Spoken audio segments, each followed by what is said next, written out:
Hello guys, once again welcome back to my channel Ariz vlogger. दोस्तों, इस video को आप लोग एंड तक पूरा वॉच ज़रूर करना, क्योंकि बहुत सी इन्फॉर्मेशन इस वीडियो में मैं आप लोगों को देने वाला हूं। और साथ ही साथ कुछ ऐसी चीज़ें मैं आपको बताऊंगा, अगर आप यूरोप आना चाहते हो तो वो चीज़ें आपको जो है हेल्प करेगी यहाँ आने में।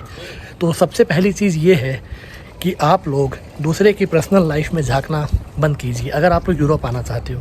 मेरे पास बहुत से लोगों के मैसेजेस आते हैं जो मुझसे पूछते हैं कि भैया आपकी अर्निंग कितनी है, आप क्या काम करते हो, एंड उसके अलावा आप कहाँ रहते हो और कितने पैसे कमाते हो, क्या काम कर रहे हो, क्या आप मैरिड हो, क्या आप सिंगल हो, क्या आपकी गर्लफ्रेंड है। तो भाई देखो, इस तरह के फालतू के सवाल आप लोग मत किया करो, क्योंकि इस तरह के सवाल जो है किसी की पर्सनल लाइफ से करने का हक मैंने तो आपको नहीं दिया है।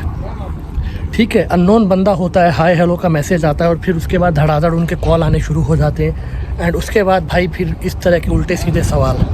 और फिर कुछ लोगों के सवाल होते हैं बिल्कुल मूर्ख लोगों वाले, अगर मैं बोलूँ तो एकदम मतलब कि कोई उस सवाल का जवाब देने लायक कुछ मतलब ही नहीं है। बहुत से लोग पूछते हैं कि सर नीदरलैंड की कैपिटल क्या है, सर नीदरलैंड में कौन सी करेंसी चलती है। भाई यार, ये सब चीज़ें तो आप गूगल पे भी देख सकते हो। अब आप ही बताओ यार, जब मैं इन सब चीज़ों का आपको जवाब ना दूं तो आप फिर बुरा मान जाते हो। तो ये कोई बात नहीं हुई। अगर आपको कुछ सवाल करना है तो वो सवाल ऐसे होने चाहिए जो जवाब देने लायक हों। यार उसमें कुछ रहता ही नहीं है, उस सवाल में मैं क्या जवाब दूं। और दूसरी चीज़ ये कि बहुत से लोग पूछते हैं क्या सर मैं नीदरलैंड में ड्राइविंग कर सकता हूँ। भाई आप फ़्लाइट उड़ा सकते हो, आप एरोप्लेन उड़ा सकते हो, आप शिप चला सकते हो। अगर आप उस क्राइटेरिया को फुलफ़िल करते हो, अगर आप उस चीज़ में अगर आप आते हो, अगर आपके पास वो क्वालिफ़िकेशन है, वो टैलेंट है, तो ऑफ कोर्स कर सकते हो यार। इंसान ही करते हैं, बंदर तो नहीं करते हैं ना। और अब बात करता हूँ मुद्दे की, जो सबसे ज़्यादा लोगों के सवाल होते हैं कि सर मैं यूरोप आने की सोच रहा हूँ, क्या मुझे आना चाहिए या नहीं आना चाहिए।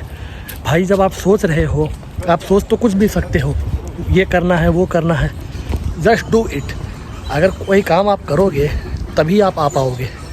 तो आने का सोचना है तो भाई सोचते रहो, पूरी ज़िंदगी निकल जाएगी। और अगर आना चाहते हो तो आप लोग आइए, और यहाँ अगर आप एक बार पहुँच जाते हो उसके बाद मैं आपकी जो हेल्प हो सकेगी वो करूँगा। और इसके अलावा बहुत से लोगों का सवाल ये है कि सर कोई एजेंट का नंबर दे दो, हमारा जो है वर्क परमिट लगा दो। तो भाई ये सब चीज़ें मेरे से नहीं हो पाएंगी, सॉरी। मैं आप लोगों को गाइड कर सकता हूँ, मैं किसी एजेंट का नंबर आपको रेफ़र नहीं कर सकता हूँ, मैं आपको कुछ भी नहीं बता सकता इसके बारे में कौन सा एजेंट बढ़िया है। बहुत से लोग कांटेक्ट करते हैं कि सर हमने पैसे दे दिए, हमने अपना पासपोर्ट दे दिया है, ये एजेंट का नाम है, ज़रा आप बात कीजिए, क्या ये एजेंट अच्छा है। भाई उससे क्या हो जाएगा, पैसा आपने दे दिया, सब कुछ आप कर चुके हो, अब वो अच्छा है बुरा है जो भी है, पैसा तो आपका गया। और इसके अलावा बहुत से लोगों के जो सवाल हैं वो ये हैं कि सर मैं टूरिस्ट वीज़ा पे यूरोप आके क्या काम कर सकता हूँ, क्या मैं जॉब फाइंड कर सकता हूँ। यहाँ इसका दो जवाब है, ठीक है, इसको आप लोग थोड़ा ध्यान से सुनिएगा। पहला जवाब ये है कि टूरिस्ट वीज़ा पे आके जॉब खोज तो सकते हो, लेकिन टूरिस्ट वीज़ा पे यहाँ पे आके काम नहीं कर सकते हो। ना टूरिस्ट वीज़ा कहीं कन्वर्ट हो सकता है यूरोप में सिवाय एक कंट्री के। इस बात को ध्यान से सुन लेना, बार बार नहीं बताऊँगा, क्योंकि मैसेज में फिर ज़्यादातर लोगों के यही सवाल रहते हैं। या तो आप लोग वीडियो को पूरी देखा करो, और अगर वीडियो पूरी ना देखो तो भाई इस तरह के सवाल बिल्कुल मत किया करो। टूरिस्ट वीज़ा सिर्फ पुर्तगाल में कन्वर्ट हो सकता है। बातें चाहे मेरी आपको बुरी लगे, लेकिन जो मैं आपको बता रहा हूँ फैक्ट बता रहा हूँ। क्योंकि अगर मैं आपको अभी झूठी उल्टी सीधी इन्फॉर्मेशन दे दूँ, फिर आप यहाँ यूरोप आ जाते हो, उसके बाद आप स्ट्रगल करते हो, काम नहीं मिलता है, प्रॉब्लम्स आती है, कुछ भी नहीं होता है यहाँ पे, फिर आप मुझे बोलोगे तो ब्लेम मुझे करोगे। तो मैं आपको क्लियर कट बात बता रहा हूँ, अगर आप टूरिस्ट वीज़ा पे यहाँ पे आते हो तो वो वीज़ा आपका एक ही जगह कन्वर्ट हो सकता है, वो है पुर्तगाल में। ठीक है, पुर्तगाल में आर्टिकल 88 या आर्टिकल 89, दोनों ही जो आर्टिकल्स हैं वो दोनों अच्छे आर्टिकल हैं। और इसके अलावा जो यहाँ पे सबसे ज़रूरी चीज़ है वो ये है कि जो आर्टिकल 88 है वो तब एप्लीकेबल होता है जब आप यहाँ पे नॉर्मल आकर के काम करते हो पुर्तगाल में, या जॉब करते हो। आपको 1-1.5 साल 2 साल काम करना है, उसके बाद आपका जो यहाँ का सेफ़ है, जो इमिग्रेशन डिपार्टमेंट है उसको सेफ़ बोला जाता है, उनकी तरफ से आपको अपॉइंटमेंट की डेट मिलेगी, बायोमेट्रिक के लिए फिंगरप्रिंट्स होंगे आपके, उसके बाद वो आपको एक कार्ड इशू करके देंगे। ठीक है, अब आता है आर्टिकल 89। जो लोग फ्रीलांसिंग कर रहे हैं, जो लोग सेल्फ एम्प्लॉयड हैं, जो जिन्हें अपना काम करना है यहाँ पे, ये आर्टिकल 89 उसके लिए है। ठीक है, दोनों में टाइम सेम लगेगा, सेम प्रोसेस है, सब कुछ सेम है, लेकिन आर्टिकल 89 में आप अपने ऊपर डिपेंड हो, आपको किसी पे डिपेंड नहीं रहना है, किसी से कोई कॉन्ट्रैक्ट नहीं खरीदना है। ठीक है, तो ये जो दोनों चीज़ें थी मैंने आपको बता दिया। लेकिन शर्त ये है कि जिस दिन से पुर्तगाल में आप अपने पेपर लॉक कराते हो, उस दिन से जब तक आपको कार्ड नहीं मिलता है, चाहे 2 साल लगे या 2.5 साल लगे, तब तक आप पुर्तगाल छोड़कर नहीं जा सकते हो। इस चीज़ को ध्यान रखना। जा सकते हो, ऐसा कोई यहाँ पे बाउंडेशन नहीं है, लेकिन अगर चले गए तो वापस नहीं आ सकते हो, याद रखना इस चीज़ को, ठीक है।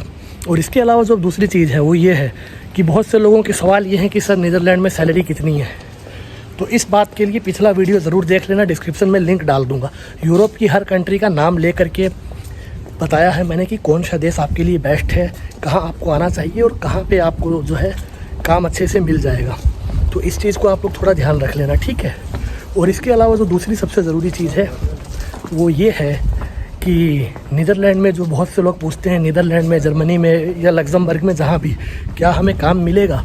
तो भाई काम तो दुनिया में हर जगह मिलता है, लेकिन खोजना कैसे है, आपकी प्रोफाइल कैसी है, आपकी क्वालिफ़िकेशन कैसी है, एक्सपीरियंस कैसा है, ये चीज़ें यहाँ यूरोप में बहुत मैटर करती हैं।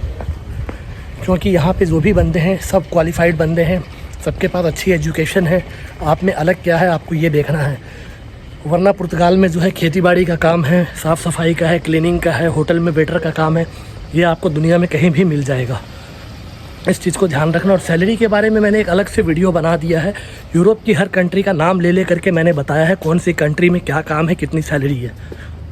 लिंक डिस्क्रिप्शन में है, ज़रूर देख लेना उस वीडियो को। और अब बात करते हैं उन लोगों की जो अभी इंडिया में हैं और इंडिया में बैठ करके मुझसे ये पूछते हैं कि हम यूरोप 6 महीने के बाद आएंगे, 7 महीने के बाद आएंगे, 1 साल के बाद आएंगे, क्या आप हमारी हेल्प करोगे? तो भाई जब आप यहाँ पे आओगे, जिस दिन आपका वीज़ा लग जाए उस दिन आप मुझे मैसेज करो। डेफिनेटली मैं आपकी हेल्प करने के लिए हूँ, मैं आपको गाइड करूँगा, मैं आपकी प्रॉपर हेल्प करूँगा। जहाँ तक हो सका मैं आपको किसी एजेंट के पास यहाँ नहीं जाने दूँगा, क्योंकि यहाँ पे आने के बाद भी बहुत से लोगों को एजेंट की ज़रूरत पड़ती है, लेकिन मैं आपको उन सब चीज़ों से बचा सकता हूँ। तो ये शॉर्ट एंड स्वीट वीडियो थी। आपको हर सब सवालों के आपके जवाब मिल गए। क्या टूरिस्ट वीज़ा चेंज होगा, नहीं होगा, यहाँ पे कैसे आना है, क्या नहीं करना है। आप लोग टूरिस्ट वीज़ा पे आइए और पुर्तगाल में 2 साल के बाद आपको कार्ड मिलेगा और 5 साल के बाद पासपोर्ट मिलेगा, ठीक है। तो मैं मिलता हूँ अगले वीडियो में, तब तक के लिए have a great day. Video पसंद आई हो, इन्फॉर्मेटिव लगी हो, और अगर किसी को भाई बुरी भी लगी हो तो सॉरी, क्योंकि जो मैंने बोला है वो सच बोला है और सच हमेशा कड़वा होता है, ठीक है। तो ऐसी ही और वीडियो अगर आपको देखनी है तो चैनल को सब्सक्राइब करना और बेल आइकन को प्रेस करना।